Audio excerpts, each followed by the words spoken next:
Salut, je suis Stéphane Paquette et bienvenue à Vous le savez à cette heure.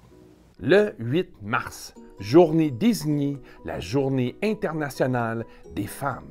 Jour où l'on reconnaît et l'on souligne à l'échelle mondiale la réalisation sociale, économique, culturelle et politique des femmes.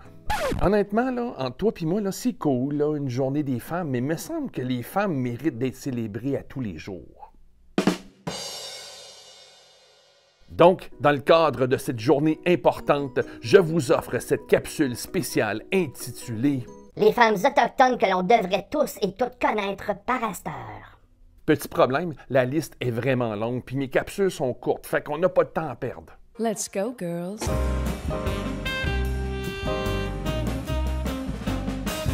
All right! La Journée internationale des femmes est une excellente occasion de célébrer nos sœurs des Premières Nations, Inuits et Métis. Mais un grand nombre de leurs récits ont été laissés de côté dans nos livres d'histoire. Donc, dans un effort pour honorer leur réalisation, voici quelques-unes des femmes autochtones extraordinaires qui méritent d'être reconnues. Ah, puis ils méritent même leur propre capsule, vous le savez à cette heure. Des femmes que moi-même je connais à cette heure grâce à l'auteur Sally Simpson, qui compile une liste des premières des femmes autochtones depuis 2011. Et c'est parti!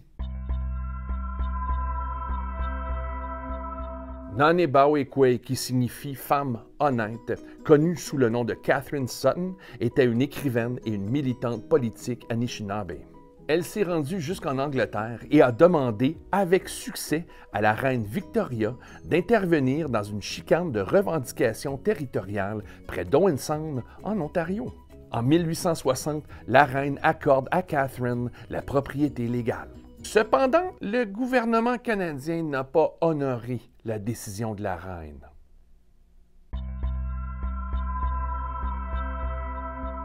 Connue sous le nom de Kate Carmack, elle a été la première personne au monde à découvrir une pépite d'or en 1896, menant à la ruée vers l'or du Klondike. Edith Montour était une ancienne combattante Mohawk de la Première Guerre mondiale. Elle est la première femme autochtone à devenir infirmière autorisée au Canada et la première femme autochtone à obtenir le droit de vote à une élection fédérale canadienne. Elle a également été la première femme autochtone du Canada à servir dans l'armée américaine. Edith a dû étudier aux États-Unis parce que la plupart des programmes de soins infirmiers canadiens excluaient les femmes autochtones. Et la loi sur les Indiens fédérale signalait qu'elle perdrait son statut d'indienne si elle faisait des études postsecondaires. Yeah, il y avait un temps au Canada que si tu étais une personne autochtone et que tu allais au collège ou à l'université, ben, le gouvernement te disait « Sorry, tu n'as plus le droit d'être un ou une autochtone ».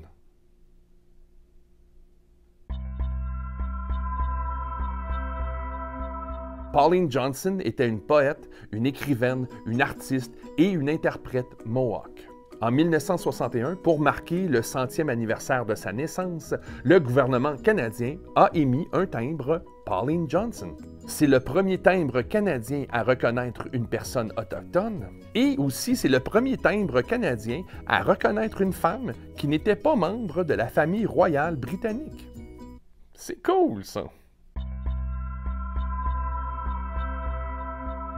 Membres de la Première Nation Gwich'in, les jumelles Sharon et Shirley Firth ont fait partie de la toute première équipe olympique féminine canadienne de ski de fond en 1968. Elles ont été les premières athlètes féminines autochtones à compétitionner pour le Canada aux Jeux olympiques d'hiver. Et elles ont été les premières Canadiennes à compétitionner à 4 Jeux olympiques consécutifs. En 2015, les jumelles Firth ont été intronisées au Temple de la renommée des sports du Canada. Bertha Sky a remporté la grande médaille d'or aux Jeux olympiques culinaires mondiaux en Allemagne en 1992. Elle était la seule femme chef de son équipe de 5 membres. L'équipe représentait Native Haute Cuisine et a remporté le plus grand nombre de médailles de toute la compétition. Oh yeah! Ils ont gagné 11 médailles au total, dont 7 médailles d'or. C'était également la première fois qu'une équipe autochtone participait au concours. Un concours là, qui regroupait 14 000 chefs du monde entier. Ah, le temps me manque! Il y a tellement de femmes autochtones qui ont façonné notre paysage culturel et politique. Regarde, je vous en ai partagé juste 7 d'une longue liste de femmes autochtones extraordinaires. Peut-être qu'il faudra produire une deuxième capsule. Les femmes autochtones qu'on devrait tous et toutes connaître par Astor. Part 2.